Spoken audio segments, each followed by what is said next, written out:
Hello, and welcome back to Movie Husbands. Today we're going to be ranking the 2023 Oscar nominees for Best Picture.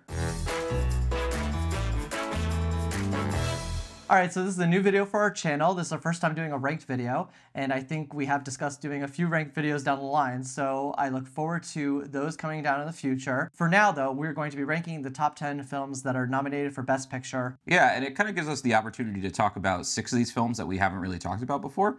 Talked about them a bit in our Oscar reaction video, but not so much what we thought of them overall, so it should be a good opportunity to talk about some of those. Agreed. So do you want to get started with number 10 for yourself? It feels really bad to put the only film directed by a woman at number 10, but my number 10 is Women Talking. I'm a big fan of Sarah Polley, especially the film she made, Stories We Tell, and some of her acting work in the 90s. I really like her both as a filmmaker and as an actress, although she hasn't done much acting in later years. And I was just really disappointed by this film. I certainly understand why people like it. I think it has a lot going for it in terms of its powerful imagery, its powerful thematic storytelling, but I'm just very sensitive to the type of writing where you just have to make too fine a point on everything, and this film just can't help explicating every little theme that it's doing all the time. The philosophy that the film ultimately decides to condone is something I'm very supportive of, and I'm very supportive of all female cast and women talking about women's issues in films. However, I just don't think it gets to the depth, especially from a character level, that I really would have liked with this film. What was funny was, before having seen the film, most of the buzz for performance was around Ben Whishaw, who's, I think, the only male in the movie. And I said, why is all the buzz around the only male in the movie? And then I realized it's because he's the only fleshed out character in the whole darn thing. So there are some wonderful performances of the script from the other actors in the film, namely Jessie Buckley and Claire Foy, who are both really great in the film. I just don't think their material gave them enough to be very subtle or really go into the depths of how these events are affecting their characters. So I would have liked to see more of that. I agree, and I will have a little bit more to say about that soon, but not yet, because my number 10 ranked video of the Best Picture nominees is Avatar: The Way of Water. This movie, I apologize in advance if you love this movie. I could not visually see such a beautiful world and think so little of it. I think the characters are so poorly fleshed out. They're tiny characters in a cog wheel of this narrative that just seems so hastily put together and so bland and has nothing to say about really anything that I haven't heard or seen done a million times in many different movies. And I think I was a little bit harsh on a movie when I first came out of the theater and I had this immediate reaction on it. I didn't like this. And then I was like, okay, you know what? It's not that bad. And I think I was just giving it a lot of credit because I know there's a lot of work that has to go into making a film like Avatar happen. And there's a lot of technical aspects, yes, that are something worthy of admiration in a certain sense, but in this regard, it felt so hollow seeing all this work mean almost absolutely nothing to me. And I know that's not the case for other people, but that's how I took it, and that's why it's number 10 for me. I don't want to give away my ranking, but I'll refute some of your points, I guess, when I bring up my Avatar. Maybe we could discuss it a bit more. We could, that'd be fun. My number 9 is Triangle of Sadness, which is a movie that I know that you like, but didn't quite work for me. There's basically 3 different movies here, right? There's this beginning portion of these dumb model idiots, epitomizing the idiocy and the superficial nature of like the Instagram age, right? Then there's this middle portion on a boat, and then there's a final portion that takes place on an island. I really like the middle portion on the boat, which is funny because some of the film critics that I follow seem to not like that portion the most. But I thought that, as heavy-handed as the messaging was in that, I thought that that was pretty funny and has this really well-orchestrated, hilarious scene that involves poop and vomit and all kinds of things going on. It's terrible. I found that really hysterical, I can't lie. It's the beginning of the film and the end of the film that really don't work for me, and when I think back on it as a whole, I just don't think it comes together very nicely. It takes some chances. It's definitely an art film, and I'm a big fan of Ruben Osmond, who is the director of this film. I love a lot of his previous films, especially Force Majeure, and I progressively liked his films less as he keeps making them. I definitely didn't hate this movie, but I didn't particularly like it either. Before I talk about that in the near future, I do want to say, though, it kind of reminded me a little bit of Hail Caesar, how there's a lot of wonderful scenes that are really well done and meticulously thought out and planned, but as a whole, it just didn't really come together in a certain sense. So I totally agree with that. And I think the same could be said for Women Talking, which is my number 9. I think the acting is one of the most brilliant aspects of this film, but I thought the acting was being more catered to at the expense of the characters. And I think you alluded to that a little bit when you were talking about it briefly. Yeah, I just needed a monologue in this movie where they would talk about how what is happening is making them feel. Because there's so much that they just lean on this very heavy-handed morality, and there's no moral ambiguity about what's happening to them. It's awful. But it's really hard to feel anything when they just continually talk about how awful it is and not the introspection of how it makes them feel and how it's affecting their lives. I would have liked a little bit more of that. It was funny, at the 30-minute mark, I was like, wow, they've really circled this issue like 3 or 4 different times now in the same ways, and how are they going to continue to do this? My number 8 is Elvis, which was okay. I really thought I would hate it, actually. I don't like Baz Luhrmann at all, but I did find that I was surprisingly emotionally affected by certain parts of it. I think the last 40 minutes or so goes on way too long and gets way too scattershot and way too Baz Luhrmann-y, where he just gets very Instagram filter, almost like he's editing it like a TikTok video. He has this like attention deficit disorder way of editing his films that really does take a lot of intent, and it does take a lot of vision, because a lot of these images tend to connect to one another. But it becomes really overwhelming, especially for 2 hours and 40 minutes. I thought Austin Butler was really good. I actually think that pretty much all the performances are good except for Tom Hanks. He was like way overblown. I don't understand that performance at all. But I find myself pretty emotionally engaged with what's happening on screen. And they took some liberties with the truth when I was researching it. But I was a little surprised how well they dealt with this issue of Elvis taking music. Like cultural appropriation. Yeah, of Elvis taking music from black performers and making it his own, where I think the film more interprets it as Elvis was able to become popular because he was white, and the vast majority of the country was racist at this time and wouldn't give a platform to black performers. And again, they take some liberties, but I was surprised how well that was dealt with. Well, we could continue talking about, because Elvis is also my 8. My biggest gripe with this movie is with the pacing, and you did talk about that briefly. We have this jumping between time periods that happens so quickly, but also the little bits in between the time jumps are just so hastily driving you forward so consistently. Yeah, like suddenly Elvis is fat. Wow, he was skinny 2 frames ago. Yeah. I almost wish that there was a particular time period in which they delve into Elvis's life. I think you could have gotten the same things in the movie across, just dealing with a particular moment of his life rather than the entirety of it. I don't know. Yeah, kind of like almost like a One Night in Miami interpretation. Yeah. Like a really critical moment of his life. I thought that would have been a little bit more engaging, and maybe you could have thrown some flashbacks in there or something. But I thought just traversing his entire life from childhood all the way to his death was so overwhelming, because there was so much content packed in this movie. But at the same time, because there was so much, I didn't really feel like I could sink into any one single moment or really get an impression of Elvis on a personal level. Going from there, Tom Hanks' character as his manager, the movie was almost more about him than it was about Elvis. Yeah. I'm not familiar with that person, so maybe he was very much a character in life because he literally ran a circus. But to me, it just stuck out so much from all the other actors in the film that it felt almost comedic. It almost felt like a circus. Yeah, it feels like an SNL sketch. There's a great scene in the film where Elvis is making a TV special that's supposed to be about Christmas, but he's putting in other songs that he cares about. And the emotional crux of the whole movie so far falls on him performing If I Can Dream, which is my favorite Elvis song. It's actually a cover, but it's my favorite Elvis song. I listen to it all the time, so that really landed with me just on a personal level. To your point with the pacing, the film doesn't let you ingratiate yourself in any one moment for too long, because it is just a freight train. It has to get on to the next thing. So as good as I felt in that moment, it just immediately escaped me, 2 seconds later. Yeah, your ability to ponder and reflect these moments are almost just taken away from you, as you said, because you are brought right to the next thing. I think one of the great things this movie did do was getting across the message of how the industry just sucks, and it sucks from its performers until they literally die. It shows an aspect of the industry in a very illuminating way, which I really appreciated in this movie. So I think it did that very well. I'm actually starting to get a little concerned that we haven't heard Avatar's name yet. Well, no, my number 7 is Avatar. Oh, okay. I definitely liked Avatar more than the other films I mentioned. It really shocks me that I'm the one defending Avatar I know. here. This is very bizarre. If we were going to review Avatar, I would give it a B. It is supremely flawed in so many ways, especially with the writing. The characters, and I had this problem with the first film too, the characters' motivations are so cut and dry.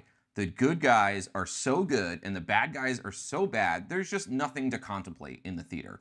But while I was in the theater, I felt emotionally engaged with what was happening. These people were poaching whales, and stealing resources, and those people are shitty, and I want them to die. So it was really cool when the whale got his revenge. Like that's about all I got. The whale was the best thing about the movie. I think the effects are great. Nobody's going to dispute that. The actors were fine.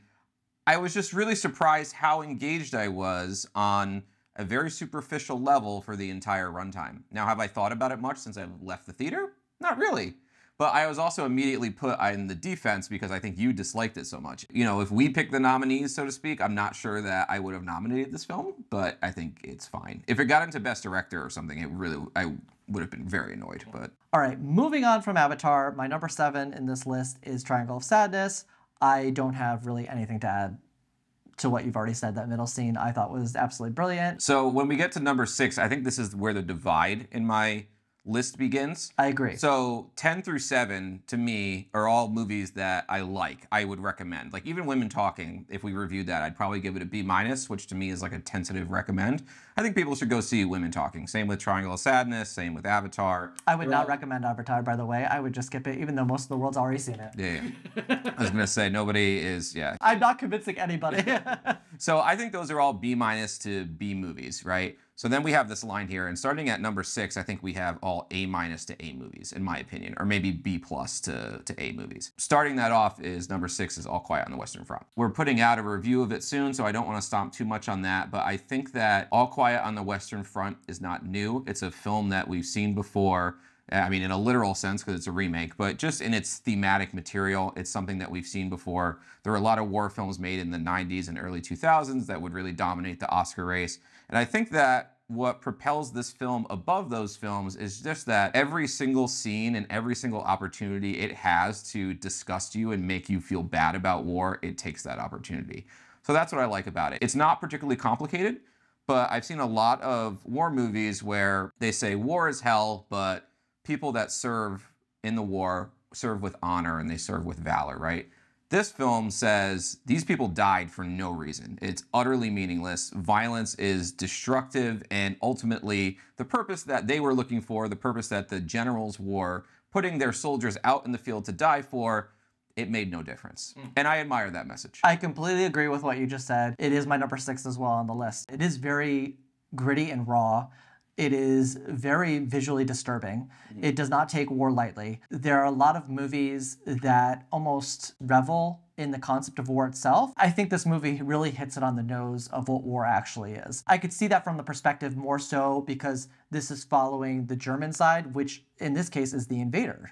So to them, the French on the other side, they have something worth fighting for. From the German perspective of invading in World War I, they have nothing to come home to be happy about. And this movie is very clear and very blunt to the point about that. Yeah, and unfortunately has a parody, I think, with the Ukraine and Russian war, which is maybe some of the reason that it got so many nominations. I don't disagree with any of its nominations, but I could see the way that the German characters feel in this film is maybe something similar to what a Russian soldier might feel right now in Ukraine. My number 5 is Top Gun Maverick, which we talked about on our top 10, so I won't talk about it for too long. But this movie is just awesome. The flying sequences are fantastic. I definitely believe that it's the best big budget spectacle movie of the year. I'm really glad it got nominated for Best Picture. All right, I could keep on Top Gun for a second. While it's not my number 5, it's my number 4, and my number 5 is The Fabelmans. Which is my number 4. Okay, so we could talk about these in tandem here. When it comes to The Fabelmans, Steven Spielberg had managed to do something here that was bigger than just an autobiographical movie about himself. And I love its focus on all the other characters that are surrounding him in his life. There are these overarching things about childhood and growing up and having panic attacks over getting older and where you are going in life. And I think it's something that everybody can relate to. I love Paul Dano's character in this movie. He's a very well-meaning, very benevolent father who is so into his own interests and has these blinders on. For as well-meaning as he is, he doesn't realize he's losing his family. And that's such a tragic figure. So I was really taken with his character. I think Sammy Fabelman also, he's stuck between his two parents. So his two parents have very severe, very polar opposite personalities, and yet they're 50-50 what he ends up becoming as a person as he grows up. And I think that's really interesting, and it's highlighted even further with being a child of divorce, which we both are, We understand being caught between not only your parents' severely different personalities, but being, caught between them physically and how their relationships evolve. I think weirdly, this film has a lot of psychological depth, and it lingers a bit more in the dark areas than I'm used to from Steven Spielberg. So if I use the E.T. example, Elliot is really sad. His parents recently got divorced, right? So he finds refuge in an alien. But Sammy Fabelman has a panic attack like 5 minutes before this movie ends. A lot of things aren't necessarily solved when this film is wrapped up. So it's something I really appreciated about it. And jumping back to Top Gun for a second, I thought this was just an absolute bombastic theater-going experience, something that I felt has been missing in cinema for the past few years. It brought in older generations for the nostalgia of wanting to see another Top Gun movie, and newer generations in a way that probably hadn't been done since the new Star Wars remake, I guess I would say. Yeah, Force Awakens. Yeah, you just saw a plethora of families in the theater from different generations enjoying this movie. In a way, something about that is so magical, but you need to back it up with the film itself. And this film is just a technical masterpiece, but also filled with a bunch of heart and a really great story at the center of it. So they took all of that and they did it really well. It was one of my favorite blockbusters of the year. So this is where it gets a little boring because it's all movies that we've probably talked about to death. But my number 3 is Banshees of Inisherin, which we have a review of, so I won't talk about for too long. My joke about this movie is that it should win Best Picture because it's one of the only ones that's under 2 hours. All of the movies this year are way too long. Like every movie we go to see is 2 hours and 40 minutes for no reason. So this movie should win Best Picture simply because it's an hour and 50 minutes long. Is that how it works? But it's a great film. Please check out our review if you want to see more, but we both love that film. All right, so I won't talk about Banshees of Inisherin just yet because I'm ranking number 3 as Tar. It's very high, actually. I know you had this impression that I was going to rank it lower just because I don't like it as much of a movie, but the thing with Tar is that it's a fantastic movie. So it deserves to be there. I might have the emotional, deep connection, resonance with Tar, but I can admit when a movie is very well done. And this movie is absolutely astounding in its technical detail and execution. Cate Blanchett as a character is so fantastic in this movie, but all the depth that is built into this film and all the little details, the minute details that happen in this film are absolutely insane in terms of her character and her psyche and what's happening in her life. My only gripe with this film, I think, is that it doesn't delve enough into the other characters that surround her a little bit. This is all Cate Blanchett movie here. My number 2 is Everything Everywhere All at Once. I think it is one of the most creative, one of the most fun, one of the most touching movies of the year. It seems to be on a freight train to just win Best Picture. Honestly, even though Tar is a film I like more than this film, I kind of want it to win Best Picture. Knock on wood, I don't want to jinx it, but I think it's a good influence on the Academy to be taken with a film that's as creative, as goofy, as insane as this film is, because our criticism of the Academy, year in and year out, is that they pick really boring movies to win Best Picture. They pick things that are very classical in nature. This is anything but classical. And I like that not only with the expansion of the Academy, but maybe some of the older Academy members are actually taken with the heart in this film. I love the idea of this winning Best Picture. I think it's a wonderful film. So going from there, I'm ranking The Banshees of Inisherin at number 2. Jumping into it because I'm going to bridge a little bit with Everything Everywhere All at Once as being one on my list. The thing that both of these movies I thought did so well is I think they could branch a whole plethora of an audience. Mm-hmm. There's a bunch of people that can go and see these movies, I think, in my perspective, and take something from them. I think Tar is a very particular movie. I agree. So I'm not sure with Best Picture. I think Best Picture needs to reach like an overarching audience and have a little bit more cultural relevance. And Tar really does in the film community. People love talking about Tar. Yeah.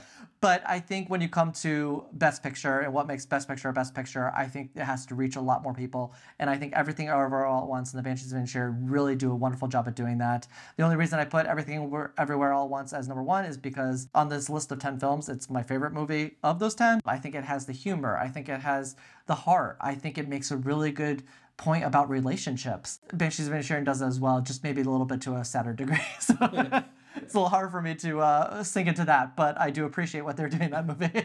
I really hope the Daniels win Best Director because they would be the weirdest Best Director pick in a really long time. Like, those are just two weird, emotional dudes who like putting like strange, goofy things in their movies and might win an Oscar for it. So I think that's really cool. I just love seeing them, by the way, in all this lead up to the Oscars, because all the speeches they're given, all the actors, everybody is so authentic and down to earth and just like, wow, shit, we are here. Yeah, and they're just having fun with it. Yeah, they're so humble. They're like, we never thought this. Like you can very legitimately tell that they thought this would never happen. My number one is Tar. I don't know if I need to talk about it. We have a review. I am an absolute Tar stan on the internet. So follow me on all the things if you want me to talk about Tar endlessly. I think it is such a finely crafted film that just lives in the nuance and lives in the complexity of ideas and the complexity of personality and persona. I've seen it 3 times and I think it's just such a fascinating film. It's just endlessly intellectually ambitious, so that's why Tar is my number one. And that's it for our ranked video on this year's Oscar nominees. We hope you guys enjoyed this video. Let us know in the comments, did we upset you with our rankings? Was there something we put very high that you're like, I don't like that movie, I think that's number 9? Let us know, is there something we put really low on our list? We want to hear from the women talking people. We do. People really like that movie. I want to hear. Oh, that would be very interesting. I'd really like to hear. There's a lot of people that love Elvis as well, and we put that a little bit lower on our list. Since they like them more, I would love to hear their explanations for why they do. I think that's one of the great things about film is conversing.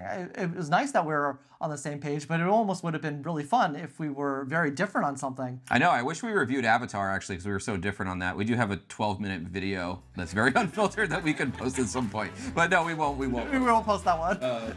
We just got off on this outro. Yeah, I don't know. Let us know your Best Picture rankings for this year, and we will see you next time.